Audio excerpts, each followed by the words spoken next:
Et coucou les copains et bienvenue sur Kitchen Things, la chaîne dédiée au TCG entre copains. J'espère que vous allez bien, moi ça va super bien, je me suis enfin remis du Calling Lyon. Qu'est-ce que j'allais dire? Oui, n'oubliez pas surtout le pouce bleu, partage, abonnement, je sais, je vous le dis à chaque fois, mais c'est important, c'est gratuit, ça soutient la chaîne.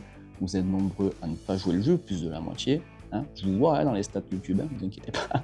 Donc faites-le, ça vous coûte rien et ça soutient énormément la chaîne. Je vous en remercie d'avance.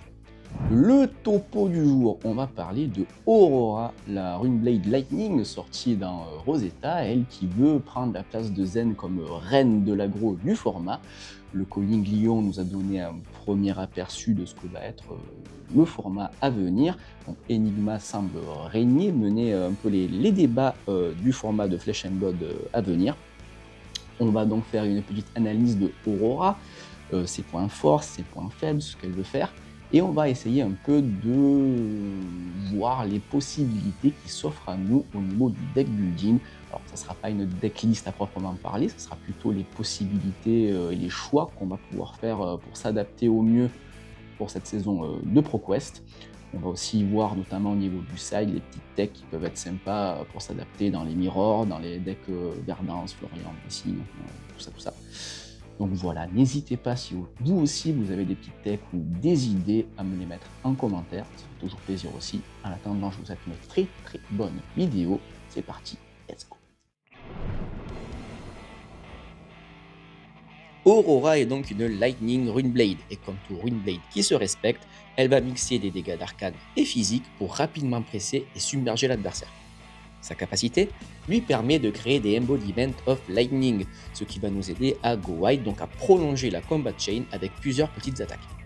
Bien que ses capacités soient simples sur le papier, Aurora jongle entre attaque et action classique bien entendu, mais surtout elle va jongler avec des instants, ce qui va lui donner ce petit côté imprévisible, rendant constamment les choix difficiles pour notre adversaire, surtout quand il s'agit de bloquer nos assauts. Si le potentiel offensif d'Aurora est indiscutable, sa défense, elle, laisse à désirer. Les cartes Lightning ne défendent généralement pas très bien, ces instants ne bloquent même pas du tout. Elle va du coup être sensible à la disruption, ce qui peut la ralentir suffisamment et casser la tempo de nos tours. Les bons joueurs d'Aurora, donc clairement pas moi, devront constamment trouver le moyen de maintenir la tempo ou le cas échéant réussir à la récupérer. Certains match-ups, comme contre Assassin ou autre héros Earth, entre disruption et bonne défense, risquent donc de devenir très compliqués pour notre belle Aurora. De plus, comme pour une Blade, ce mix d'attaque, non-attaque et instant en plus fait que le héros peut parfois se montrer bricky et on se retrouve avec des mains qui ne font pas grand chose, voire rien du tout. Passons à la réflexion sur le deck en lui-même. On va voir les différents choix qui s'offrent à nous en vue de la saison de ProQuest, les différentes possibilités que le héros offre afin de s'adapter au mieux dans cette méta post-Calling Lyon qui semble être dominée par Enigma, donc l'illusionniste de Part the Misfail. Dites-moi en commentaire un peu vos choix et pourquoi ça m'intéresse de ouf, mais en attendant, voici un peu mon raisonnement. Commençons par les équipements et les armes. Starfall est de base une très bonne arme qui rentre parfaitement dans cette optique d'agression. Un pitch bleu nous permet d'utiliser le pouvoir du héros et utiliser la dernière ressource pour attaquer, de quoi aussi tirer profit de la ressource générée par Fiendal Sprint Unique, mais aussi le Go Again qui va être important en tant que mot-clé dans le plan combo du deck. On va y revenir plus tard à cette combo, pas de panique. Autre arme à surveiller dans le side, c'est la Reaping Blade qui vient annihiler les decks Blessing et surtout le héros Verdance en les empêchant de gagner des PV. Le joueur de Blessing, c'est un peu le mec qui déboule en soirée, tu kiffes, t'es bien et paf, il te nique l'ambiance. Tu vois un peu le délire? À jauger en fonction de la présence ou non de ce genre de deck dans la méta. Commençons par les équipements de tête bien sûr. Alors là, il y a débat, Crown of Providence ou Face Purgatory. Personnellement, j'ai fait le choix de la Crown car elle va nous sauver en cas de brick, donc rendre notre deck un peu plus consistant et limiter la variance. De plus, même si le power level de Face Purgatory est semblable, voire même supérieur à celui d'un Scowling Flashbag, les conditions sont-elles parfois difficiles à remplir au bon moment pour Aurora. Florian, lui, par exemple, aura moins ce problème au vu de son deck building. Après, les deux choix sont tout à fait compréhensibles. Crown of Dominion voit parfois du jeu en side. Encore une fois, c'est si vous optez pour le plan combo que l'on va voir après, grâce au gold généré, du moins grâce à son Go Again, puisque c'est vraiment ça qui nous intéresse.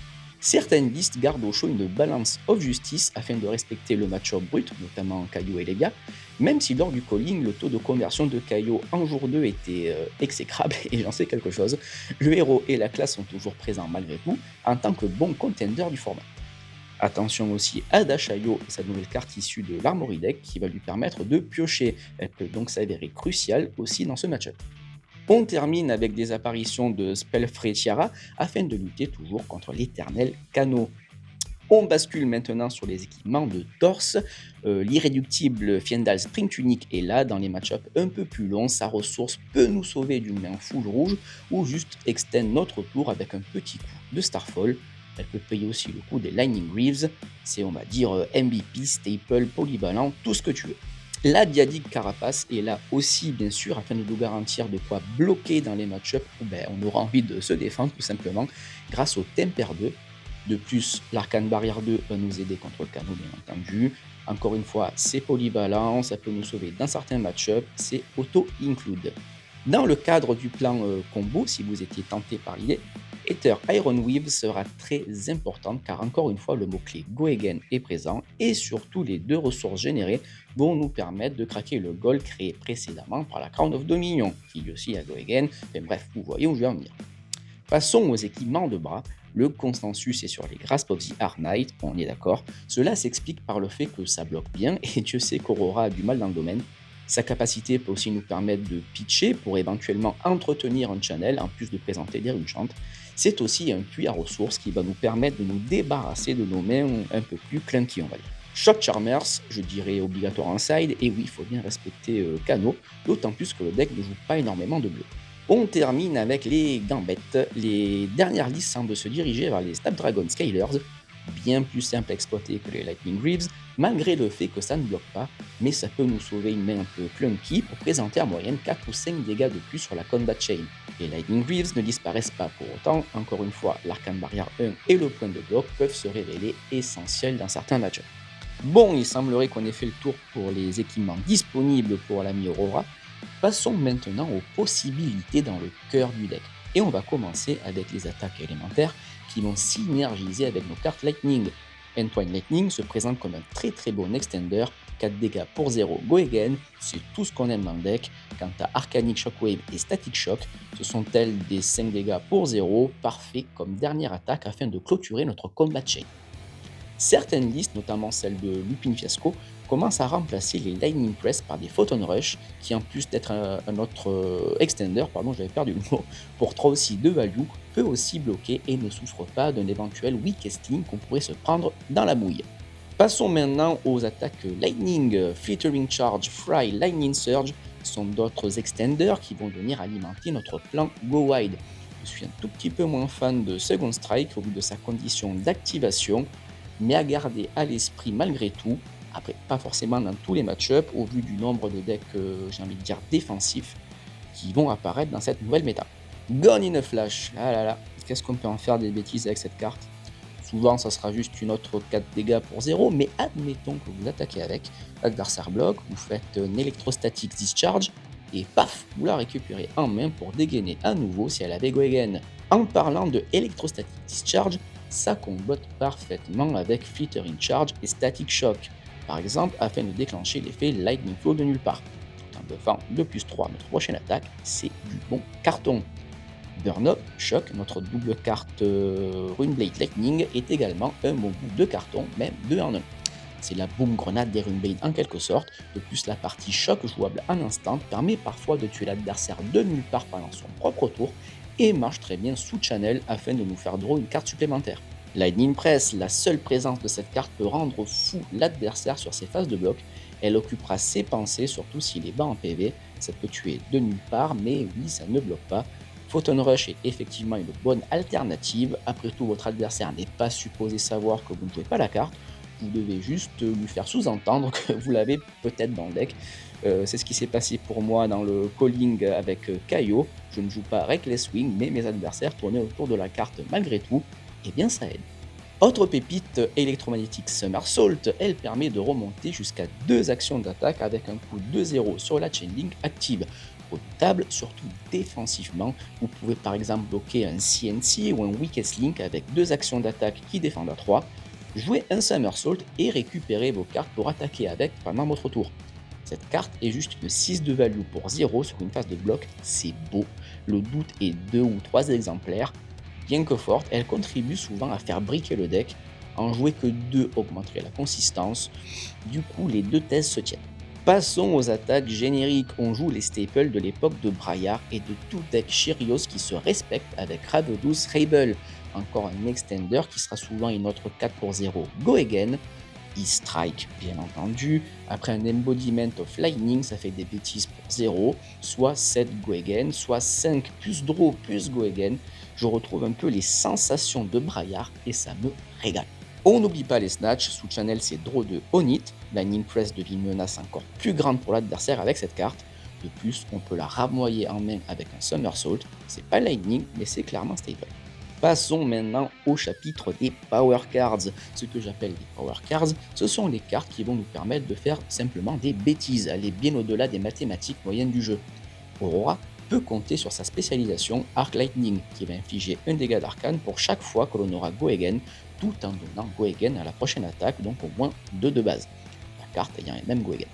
Je vous laisse imaginer si vous en avez 2 en jeu au même moment. C'est un peu le Blood Rush Below d'Aurora. Et vous vous souvenez, tout à l'heure, je vous parlais de combo.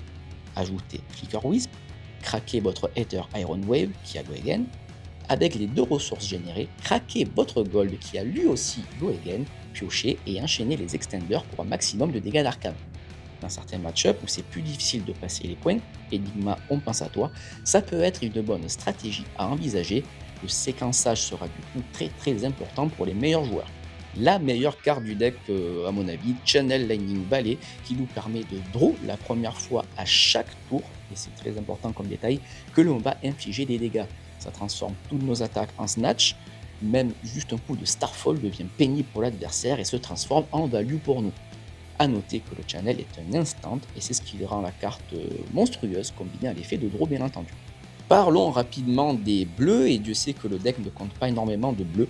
On va pouvoir compter sur Blink, bien que certains ne la jouent pas. Je trouve la carte très flexible. Sur un tour 0, on peut la jouer juste pour activer notre capacité de héros, ou juste en nous donnant un point d'action pour continuer à bourrer tel un porc gracieux. Current Funnel, une Lightning Blue qui bloque 3, rien que ça.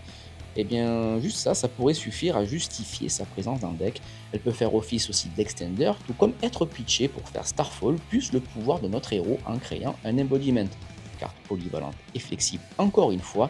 Vous pouvez à la limite remplacer ça par des Even Close dans ce rôle de Lightning qui bloque 3 à moindre coût si vous n'avez pas le budget. Sigil of Lightning fait tout ce qu'on veut faire dans le deck, c'est un instant Lightning qui peut donc surprendre sur les effets Lightning Flow, et en plus c'est notre prochain tour pour Go Wild et agir un peu comme un extender. Venons-en au chapitre final pour clôturer tout ça, des petites techs qui vont traîner par-ci par-là en side. On en a parlé déjà tout à l'heure de Flicker Wisp, afin d'adopter un plan combo pour un max de dégâts d'arcane contre les decks qui défendent plutôt bien et qui aiment faire durer la partie. Si Enigma est effectivement le deck à abattre du format, comme nous l'a montré le Calling, et bien c'est une alternative à vraiment prendre en considération. J'adore aussi Sigil of Suffering dans les mirrors d'aggro, car souvent quand ça veut race, les gens ne mettent pas d'arcane barrière en face, donc c'est plutôt free. La possibilité de bloquer 4 et en plus de mettre une blessure d'arcane sont déjà forts de base, mais combiné à nos channels, ça permet aussi de draw. Le plafond de la carte prend une toute autre dimension. Warmonger Diplomatie aura aussi sûrement sa place dans la méta. De nombreux Runeblade entre Aurora et Florian seront présents, même les autres comme Viserai, Vincent. Azalea est là aussi, sans oublier Dashayo. Ça met à mal pas mal de stratégies et héros, ça peut nous faire un effet Time Walk si vous êtes joueur de Magic, donc nous donner l'impression de un tour supplémentaire à ne surtout pas négliger. Et voilà, j'ai essayé d'être le plus concis, compréhensible que possible pour que même le débutant, le néophyte puisse comprendre. Dites-moi ce que vous pensez d'Aurora en commentaire, vos conseils et vos idées, histoire de préparer au mieux ces ProQuest. Je vous remercie, à bientôt les copains, bisous bisous, ciao ciao.